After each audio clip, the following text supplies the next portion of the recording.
Bienvenidos a este análisis a fondo. Hoy vamos a echar un buen clavado en los datos y declaraciones más recientes del gobierno. Y bueno, la misión de hoy es separar la señal del ruido. Queremos entender bien cómo fluye el dinero y la información en el país, desde la macroeconomía hasta el bolsillo diario de quien nos escucha. Claro, y a primera vista parece que traemos un revoltijo de temas hoy. O sea, presupuestos para escuelas, el precio de una lata de sardinas, por ahí unos reportes internacionales. Pero fíjate que todos comparten un hilo conductor clarísimo, que es la eliminación del intermediario y el control de la narrativa. Exacto. Y bueno, vamos a desmenuzar esto empezando con el dinero fuerte.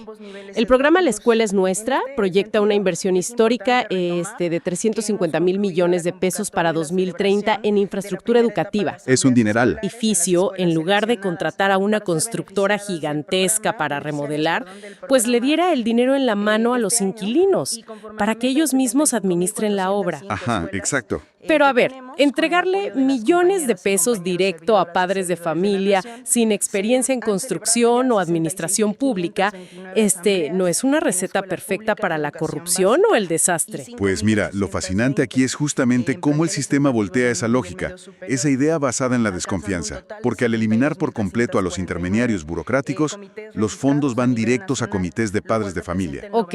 Y ellos mismos forman el grupo, eligen a una tesorera de su propia comunidad para manejar las cuentas y pues deciden si la prioridad es construir baños, hacer un aula o arreglar la luz. De acuerdo, pero una cosa es lo que dice el papel y otra muy distinta a la práctica.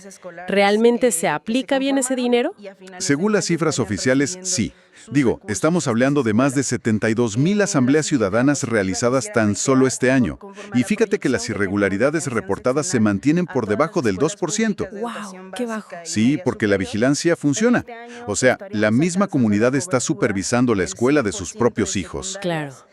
Y bueno, esa misma idea de quitarle el poder al intermediario y dárselo al ciudadano no solo está pasando en las escuelas, también lo estamos viendo en cosas súper cotidianas, como ir al supermercado y lidiar con la inflación. Exactamente.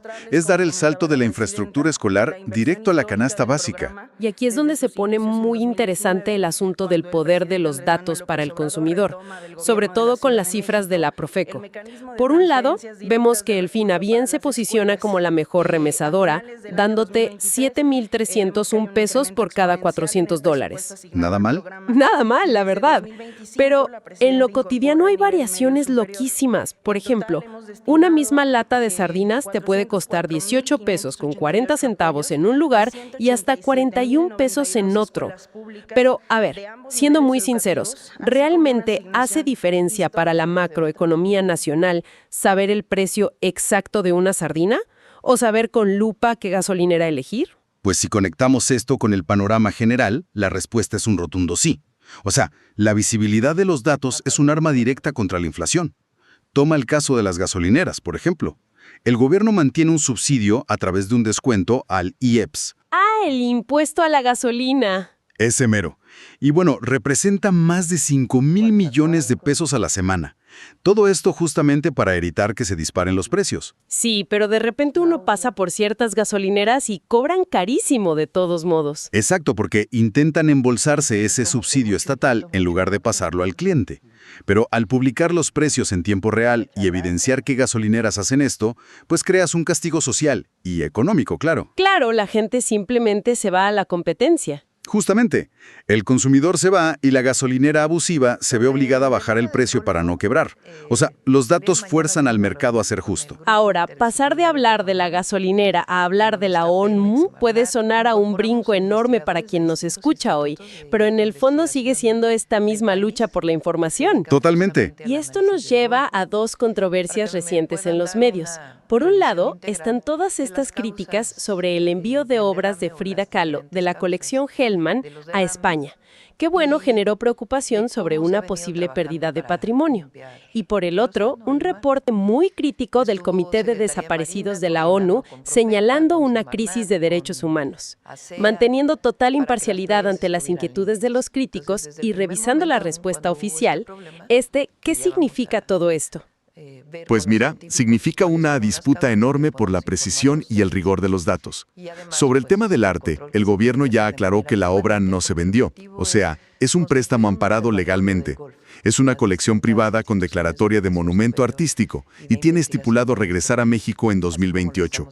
Ok, y sobre el reporte de la ONU. Entiendo que el gobierno lo rechazó, pero el argumento es puramente técnico, ¿no? Así es un rechazo técnico. Argumentan que hay fallas metodológicas profundas. Básicamente, el Comité Internacional habría extrapolado datos tomados de solo 4 estados, correspondientes a los años entre 2009 y 2017.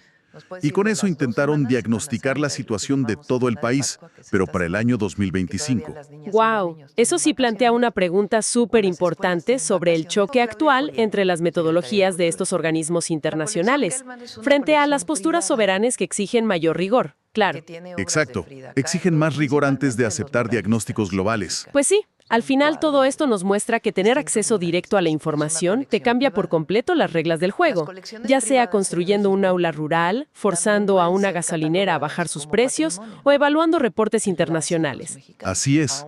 La información directa redistribuye el poder. Y nos deja con una gran reflexión final. Digo, si de acuerdo con los datos oficiales que revisamos hoy, los comités ciudadanos están logrando administrar el dinero de la infraestructura escolar con tan pocas irregularidades y totalmente sin intermediarios, la pregunta es, ¿qué otros sectores públicos a nivel nacional podrían funcionar mejor si se dejaran directamente en manos de la comunidad?